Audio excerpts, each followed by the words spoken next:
You're listening to the Valley Labor Report with David Story and Jacob Morrison. We've got Chris Brooks on the line. He is a labor journalist from Chattanooga, Tennessee, and a graduate of the Labor Studies program at the University of Massachusetts Amherst. He currently works as a staff writer at Labor Notes and has bylines at The Intercept, Jacobin Magazine, and many more. He is a member of the National Writers Union, UAW Local 1981. Welcome to the program, Chris. We're really excited to have you. So thanks for giving us your time this morning. I really appreciate it. No, it's an absolute honor to be on the program with y'all. You know, I think programs like the Valley Labor Report are so essential when we're just inundated with corporate media all the time. So to be on a part of a program that represents the voice of labor, I couldn't be any happier. Well, I appreciate you saying that, brother. It means a lot. So I'd like to start by just talking about kind of how rare it is for somebody from Eastern Tennessee to be writing about labor issues. I assume your involvement with the Tennessee Education Association brought you into that work. Can you speak a little bit about what brought you to where you are now as a very prominent labor journalist, might I add? Well, I'm never bashful to tell folks that organizing saved my life, and I really mean that. In 2007, I was graduating from the University of Tennessee at Knoxville. In my last semester there, my mom had contracted breast cancer, and she had a mastectomy. And while she was in the hospital, she contracted MRSA, which is a penicillin-resistant staph infection, and she was in the surgical intensive care unit for several weeks on end. I ended up moving home to help take care of her, and she ended up having to file for medical bankruptcy like so many Americans do across the country, even though she had health insurance. It was just the bills. Like, she came out with hundreds of thousands of dollars in bills. And at that time, I was working at CSL Plasma, which I always describe as a literal blood-sucking corporation. It's a place where you go in and, you're like your working class person from the street, and they take the plasma out of your arm and give you $50 and push you out the door. It was a really exploitative workplace. About half the people who worked there were part of the federal reentry program, living in a halfway house. The company received a grant in order for, people who are transitioning back into society from prison to work there. And they were all fantastic, but because they were in this really precarious situation, management was really terrible to them. And so 1 year and 1 day after, having worked there, I had my 1 year review, flying colors. I was a stellar employee. I saw a bunch of my coworkers getting picked on by management, and I didn't know what I was doing, but I went around and was like, hey guys, like, I think we need a union in here. I got them all interested, and it was like, okay, well, I'm going to go home and call some. I went home and called through the phone book, like every union that was in there, to try to get a hold of somebody. Never got a hold of anyone. And when I went back in the next day, I was summarily fired. And, for me, I think I just became desperate to learn how to organize. Like, it was out of this real need of just seeing, like, the devastation of the 2007 and 8 Great Recession, how medical bankruptcies were racking everyone, how the lack of insurance is hitting everyone, how everybody's exploited at work. And I'm just filled with anger. Like, I'm somebody who organizes from a place of rage and anger. And I think that the worst thing in the world is not taking a punch. It's feeling like you can't punch back. It's that feeling of futility. And so for me, I know that, like, having collective solutions to our problems far outweighs having an individual impulse to act on that, right? So I think that's what we're seeing in the streets right now, in response to the murder of George Floyd. Is people that are angry because there aren't collective solutions being proposed. And so I really think that I could have gone to jail or something. Like, I was just so angry at the world, but I learned how to organize instead. And that was community organizing with public housing and Section 8 housing tenants. And then labor organizing, which I think is just absolutely crucial, and went on to work with the Tennessee Education Association for a number of years, and then getting involved with Labor Notes and other unions all around the country and the world. I'm a strong believer that organizing is the solution. Yeah, that's fascinating, and that really resonates with me as well. My journey to the labor movement began something like that. As far as the I felt like what I was doing was futile. I was involved in electoral work for years in college. I knocked on like thousands of doors for Democrats, made thousands of phone calls, and in 2018, 70 seats in Alabama went from Democrat to Republican. And I was like, I haven't made a single person's life better.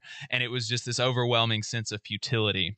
And the labor movement has, to me, been so empowering for myself, and empowering to be able to impart that sense of empowerment to other people who have always thought that maybe the solutions were different politicians, or they had to hope that the boss was graceful or something, and being able to really impart that sense of empowerment to other people has been really, really gratifying for me.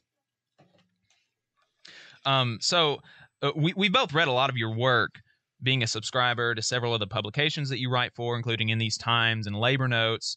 And one of the things that we picked up on in your writing is that you seem to be a very militant unionist that follows kind of along the Chomsky line of questioning authority, Noam Chomsky.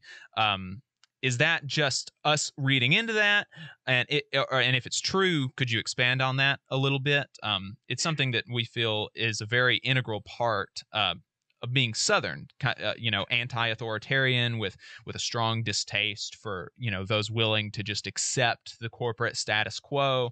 So if you could kind of talk about your motivating ideology and what influences you. Yeah, no, absolutely. So a lot like, the story that you just told, I think is so representative of how so many of us feel, right? Like powerless, to just be beholden to the decisions made by other people in our lives, whether it's the politicians or the boss at work. I really think that the labor movement is the single greatest force for democracy in the history of the United States. And I think that the labor movement is most likely to be successful when it's militant and when it's progressive and when it's democratic. And what I mean by democratic is that unions are owned and run by the rank and file themselves, right? Unfortunately, too many unions over the years have really tried to take shortcuts and partner with the boss, or tried to play nice with anti-worker and racist politicians like Trump. Some of them are even more concerned about controlling their own workers, their own members, than with fighting the company.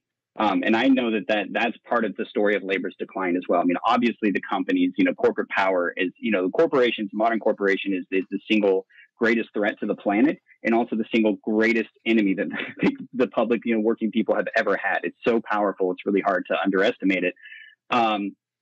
Or overestimate it. But part of it also is that labor unions have been unwilling to take on those fights. And I think the places where we see them being the most successful is the places where they're willing to put it on the line. So you think about like the last recession that we went through in 2008, so many unions wanted to put their heads down. They wanted to not rock the boat. They were just hoping to slide by and escape notice. And the unions that really, I think, are revitalizing the labor movement right now, like the Chicago Teachers Union, they engaged in this massive strike in 2012, at a time when most liberals around the country were blaming, public sector unions and teachers unions specifically for the woes in society. The Chicago teachers said, absolutely not. We're fighting on behalf of public schools, the schools that our students deserve. And we're willing to go out on strike to disrupt society, right? To inconvenience everyone in order to draw attention to who the real culprits are, right? Which are the rich and the wealthy, which are continuing to steal our labor, continuing to take, our collective wealth to move it outside of the schools, to gut public services. And because they did that, they became a rallying point in this country. And now we're seeing this just continue to snowball to today, with West Virginia teachers going out on strike, with Oklahoma teachers, with Kentucky teachers, Arizona teachers, Los Angeles, So it's been really incredible to see that this theory is true, right? That like labor is at its best when it's willing to fight, when it's willing to have big, bold demands that people can rally behind, and when the workers themselves are at the forefront of leading the charge. Yeah. Hey, Chris, this is David. That was one of my questions that I kind of threw in there, was surrounding that Chomsky quote. And it's something that I've talked with Jacob a lot about, and being the president of my union here in Decatur, I constantly tell our members that do not cede your power to the authority that is, the higher international or even at the district level, because at the end of the day, it is the workers that's going to make the difference. And I think that that's kind of, it is representative of everything that we're doing in, not just in the union, but in politics in general, to where so many people has gotten so apathetic, and they're so, I guess they don't see, they're willing to let somebody else handle their issues for them instead of taking it to the streets, kind of like what we're seeing right now, and where it started in Minnesota, but across the board as well. And I think that's just an integral part of being in organized labor is demanding those concessions ourselves and not relying on implied authority figure to come in and do it for you. Yeah, that's absolutely right. I mean, right now we're about to go into the most significant budget crises the country has ever seen. And we know what's going to happen. Employers are going to come to the table and they're going to be demanding concessions, even if they don't need them. They're going to be emboldened in this moment to try to take more and more from us. And the only way we're going to be able to fight back successfully is if the rank and file gets directly involved in doing the kinds of things that are going to be needed to put leverage on these companies to shut them down, And, so we've really got to get out of this mindset that, I pay dues to a union to provide services to me, and to say that like dues is how we organize our resources, right? Like we are an organization of people who come together to fight for ourselves, right? And we have a vision of what that means. And that means redistributing the wealth in this society. We live in a country where 400 people have $2.96 trillion, more than the bottom 60% of the American public combined in 400 households. That is outrageous. That concentration of wealth and power is stupendous, and is part of the problems of why so many people are unemployed right now, of why so many people are doing without. And labor should be at the forefront of calling out the moral outrage of that and then providing solutions to fight for and getting people in the act of it. That's exactly right. We're coming up on a break now. On the other side of the break, we're going to be talking to you about talking to Chris about his latest labor notes piece and some of his work in the Volkswagen, reporting on the Volkswagen organizing drive in Tennessee. Stay with us. This is the Valley Labor Report.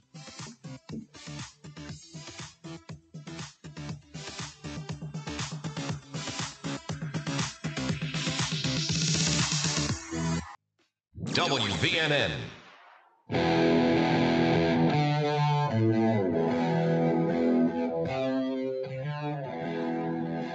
Welcome back to the Valley Labor Report. My name is Jacob Morrison, here with my co-host David Story. On the line, we've got labor journalist Chris Brooks.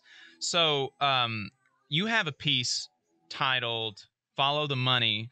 Employers are behind the rush to reopen" in Labor Notes. Came out last week. It sounds it feels like it came out about a month ago or 2 months ago. But if you could talk a little bit about that piece, because there's some really important reporting that went into that, some really important information that I think our audience it would be beneficial for them to hear. Yeah, absolutely. And you're right about Corona time. Everything, the weeks feel like years at this point. So, a few things to realize is that working class people are really, being squeezed from multiple angles in this current moment. The rush to reopen the economy is being pushed by employers, and the employers want to reopen so that way they can kick people off their unemployment benefits, and so that way they can start making profits again. Because of the state unemployment system being combined with this, with the federal money, as many people are making on average $15 an hour right now unemployed, which is far more than they often make on the job, especially in the South.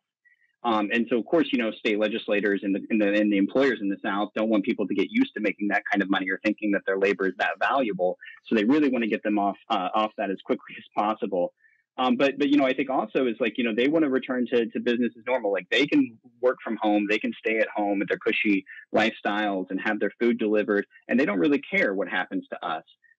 So forcing people back in there and then denying that the virus is real and that the pandemic is a force that's actually creating mass devastation across the country is something that they're coordinating, is this kind of massive disinformation campaign. And so what you're seeing is the usual suspects all coming into play. It's the Tea Party 2.0. You've got Freedom Works and the American Legislative Exchange Council and the State Policy Network, all of these right-wing funded, corporate funded organizations that are helping to facilitate these actions that are happening in state legislatures, and then having those actions, which are very small, right, typically only involving maybe 100 people, receive national attention on Fox News and other right-wing media. And then trying to get their right-wing legislators that they've worked to get elected, echoing the concerns of this, so it's a real fringe movement. Like polling shows that most people even people who are unemployed in this current moment and really struggling economically, are far more concerned about going back to work. They often work in, live in multi-generational households, so they're in contact with family and friends, and they know that the devastation of this disease is really incredible. So this is, really a right-wing ploy to create the image of there being a movement to push people back to work when there really isn't. But that's not to say that people aren't suffering in this current moment. 1/3 of people in the United States currently can't afford their rent. You've probably seen the videos and footage of, people, miles long lined up to get into the food banks to access the food pantries. So the suffering out there is really, really real.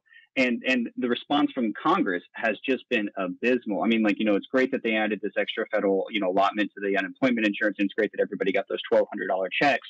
But really what they did is, they ended up giving, about $500 billion to the Treasury, which is then turned around, and the Federal Reserve is using that to pump $4 trillion into Wall Street, basically assuring companies right now that, investors are going to be made whole. You're not going to lose a penny, and don't worry about laying people off. Don't worry about using that money for more stock buybacks and dividends.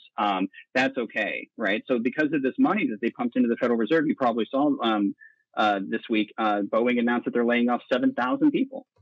Yeah. It's just absolutely outrageous. So we continue to bail out this company, Boeing. And in response, what do? They harm the communities that they work in. They harm the workers that they're dependent on. And that's the reality of the situation. Is Congress is working on behalf of Wall Street and corporate America, not the rest of us. Yeah, and one of the things that always gets always fails to get brought up whenever we talk about this added unemployment insurance that everybody is, a lot of the jealous people are complaining about, is the fact that all these people that got laid off are now having to pay for private insurance out of their pocket because, of course, when you get laid off, well, you don't have health insurance anymore, and who's going to do without health insurance during these times? So that added money I would be surprised if you barely break even with the cost of going on a private plan, that you pick off the healthcare market. And anybody who's ever had to take Cobra knows how absolutely expensive it is. It's outrageous. And this is, again, like this is a moment where labor really has a chance to lead on these issues by talking about Medicare for all, right? To talk about how we need a single payer healthcare system in this country that provides true universal healthcare to everyone. 27 million people before the pandemic didn't have insurance. That's double during a pandemic right now. It's absolutely outrageous. Over 50 million people in this country don't have health insurance. Wait a second, Chris. You're telling me that if they like it, they can't keep it?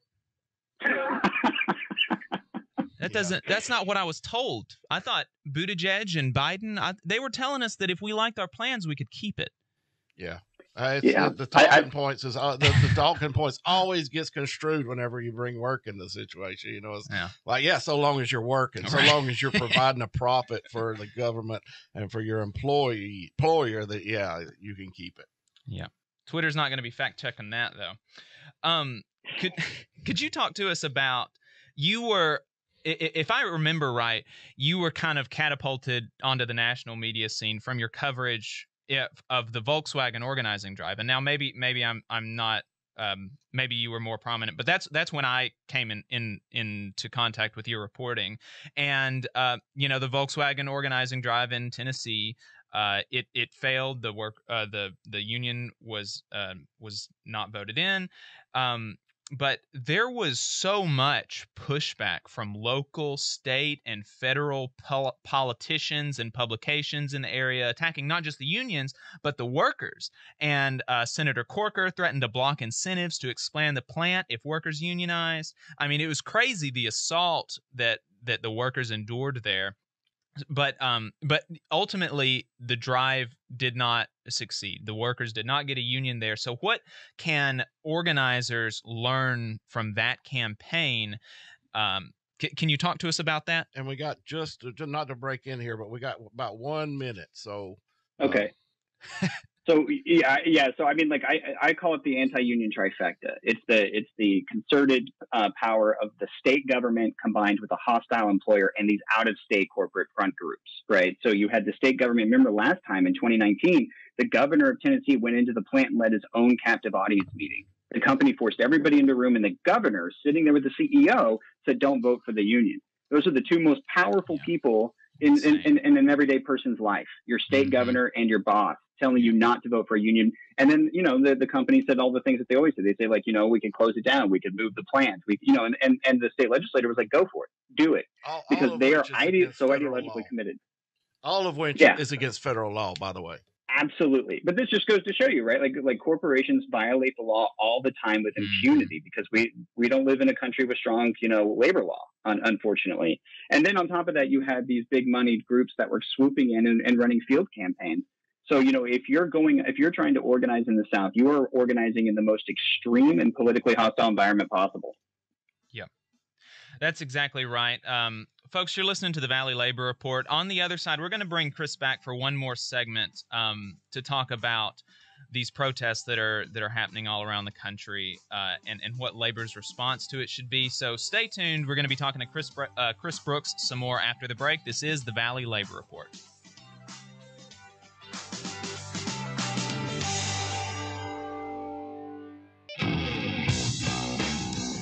Good morning and welcome back to the Valley Labor Report. My name is Jacob Morrison, here with my co-host David Story. On the line, we've got labor journalist Chris Brooks, and we've been talking about some of his history, how he got into the labor movement, his recent article in Labor Notes, and his reporting for the Volkswagen organizing drive in Tennessee. And obviously, we couldn't have a show without talking about the state of the world, the state of the country right now, and we're going to be talking about it ourselves as well. But I want to just hand the floor over to Chris. What are your thoughts? What have you been thinking about as all of this has been happening? How do you think the labor movement should respond? Just floor is yours for what you've been thinking here. Yeah, I mean, I think it's not shocking at all what we're seeing that's happening right now. Being a Black American is a death sentence in this country. Black mortality from COVID-19 is 3.5 times higher for Black people than it is for white people because of poverty and pollution and lack of health insurance and crowded housing and transportation. And frankly, because so many of our essential workers are people of color. 1 in every 2,000 Black Americans has died from this pandemic. And that should be a startling statistic for everyone in this country. It should be a wake-up call. Yep. And so, to have all of that and then, a police officer openly murdering, a Black person in broad daylight in front of multiple witnesses and expecting to get away with it because they always have, right? There's little wonder why we're seeing uprisings, and you have to remember, people are upset because they're seeing the looting that's happening on television. Well, the thing that I'm most concerned about, or I'm most upset about, is that, like you said earlier, 400 Americans have $2.96 trillion, and the Treasury and the Federal Reserve are spending trillions more to shore up Wall Street, while so many of us are suffering at this moment. So, so I think what is actually most shocking is that people think that, the ruling class can continue to use the power of the state and state violence, to bust unions and strikes, to disenfranchise voters, to shove so many of our population. We have the highest percentage of our population behind prison than any other country in the world, more than Russia, more than China, more than anybody else. And to think that is a system worth protecting, to think that that's a system that isn't worth being burned to the ground. And so I think it's really inspiring to see how labor unions in this moment are stepping up in support of this movement. I'm in New York City right now, and I can tell you that there were a number of unions that came out. The Transit Workers Union said that they supported the bus drivers who were refusing to transport the arrested protesters to the prison, to the jail that the NYPD was rounding up. We saw the same thing in Minneapolis. The transit union local there was openly saying that they weren't going to be allowing their buses to be commandeered by the police, and they were fighting it. And the ATU International came out and said, absolutely right on, that's what we should be doing. CWA International came out in support of the movement. Sarah Nelson with the Flight Attendants Union has come out in support of it. So I think what we're seeing right now is a catalyst for a broader working class, multiracial movement, recognizing that the state is illegitimate, that it continues to work on behalf of corporate power, that it's continuing to exacerbate all the inequalities in our society, and it's trying to shove us back to work without health and safety protections in place to allow so many of us to die, and then to allow the police to run rampant. So I think that this country is due for a change. I think that what's happening in the streets is inspiring. It's sad that, that things had to get to this point, but it was made necessary because the avenues for nonviolent reform have been so closed up and sealed up by corporate power in this country. And we know that best in the South, where the politicians are the most hostile to labor and working people, they're the most hostile to people of color, and companies have used the state to bash our movements for decades. And one of the things that we always try to do here, talking to workers in the South, is be completely honest with them. And the fact of the matter is, whenever I was doing research on this story, Klobuchar was one of the ones that refused to indict this exact same police officer on several occasions throughout the history. I think what I read was he had 18 or 19 previous complaints filed against him with several deaths. And the fact that Biden's even considering including Klobuchar, which Biden is no better. Of course, he's a corporate hack as well. But, we just want to be completely honest with workers out there that it isn't right wing, it isn't left wing, it isn't conservative, liberal, Republican, or Democrats that's going to make any part of their life better. The fact of the matter is that organizing is going to make it better. Yeah, that's absolutely right. You only have to tell how, are the police ever on your side in a strike? I've seen some militant strikes in this country with private sector employers, and they will permanently replace you as soon as they can. And that'll just destroy your family. It'll destroy your community. And they'll use the police to make it happen. And more often than not, you'll see that the Democrats and the Republicans are united together in condemning strikes. Exactly. It's been a real shift in just this last election to see so many Democrats suddenly, trying to clamor for labor support and showing up to strikes, which I'm grateful for. I'm glad that that's happening. But it's because we have politicians like Bernie Sanders who are actually rooted in the labor community that are fighting for labor's perspective. And we've not had that for a long time. Right. And, this you made this point earlier, but, there's so much hand-wringing about the looting that's going on. And this is after decades of politicians looting the working class and put money in the pockets of the wealthy. I mean, just from the coronavirus stimulus, we saw a change in tax law that will see the average millionaire be made $1.8 million richer. The average millionaire. That means half of all millionaires will see more increase in their wealth than $1.8 million from just that bill alone. That's only one of the outrages from one of the bills over the last several decades of the neoliberal project. Wage theft. People are stolen more from in the form of unpaid wages or unpaid overtime than all of property crime combined. Wake up, folks. The Target will be fine, okay? If you want to talk about looting, if you want to talk about hurting small businesses, if you want to talk about hurting marginalized communities, look at the politicians, look at Target, look at the people that are making workers' lives hard. Don't look at the workers who are expressing their frustration in the only way that they're able to right now. They've tried voting, they've tried protesting peacefully, and sometimes property destruction. That's how this country was started in the Boston Tea Party. The Tea Party movement, it takes its name from that, from a protest that centered property destruction. And now the same folks, the Tea Party folks, are saying that property destruction is a completely illegitimate form of protest. They're saying it's violent, which it is not violent. The only violence, the only actually bodily harm that has come that I've seen from all of these protests has been from the cops. The only violence that we've seen in this whole thing has come from the cops, not from the people that are protesting. There's been property damage. There's not been violence. That's an important Amen, brother. Amen. That was very well said. I think if you really want to understand just the state of America right now, you look at how many over 40 million people have filed for unemployment insurance in this moment, and the Dow has risen over 30%. That tells you everything you need to know, right? Wall Street is doing just fine. Jeff Bezos is on his way to becoming the world's first trillionaire. Yeah. And, millions of people are actually going to bed hungry every night in this country. And we're wondering why people are angry. We're wondering why people are in the streets. And, your point about wage theft is very well taken. There was actually a report that was put out by a bunch of labor unions in Minneapolis looking at the history of the police department there, and they said over the last 150 years, it has not been incidental that racist violence has taken place at the hands of the police. It has been inherent to the police. And they said that the idea of a police-free future is neither naive nor unrealistic. It's the only pragmatic solution that we can have in this current moment. And who's really being naive is the idea that you can reform the police, the idea that you can somehow rebuild trust and community relations when the entire way that they operate is to hurt working people. Right. We're going to be bringing on Alex Vital actually next week to talk about that. So, oh, that's awesome. Yes. Alex is great. Yes. So, Chris, thank you so much for coming on. We really appreciate your perspective. It was a pleasure, brother. An absolute appreciate it. Thank you. Where can people find you? Labornotes.org. I'm all over it. Labornotes.org. Just check us out there. All right, folks. You're listening to the Valley Labor Report. Stay tuned. Thanks for listening, folks. If you want to keep up with us throughout the week, you can follow us online. We've got a Facebook page, facebook.com/Valley Labor Report. You can search us on YouTube at The Valley Labor Report. We're on Twitter at Labor Reporters. I'm on Twitter at JacobM_AL.